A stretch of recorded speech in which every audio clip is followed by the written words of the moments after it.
I'm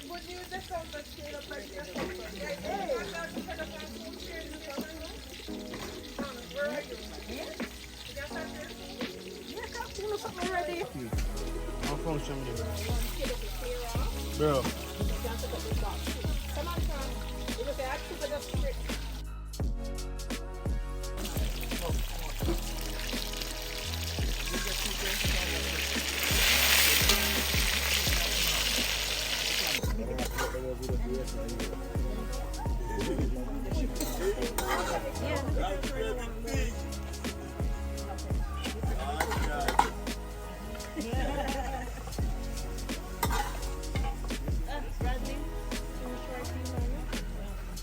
In the oil, I put hot pepper, garlic, pimento seed, onion for the fish to be flavorful. I wish you guys could taste it.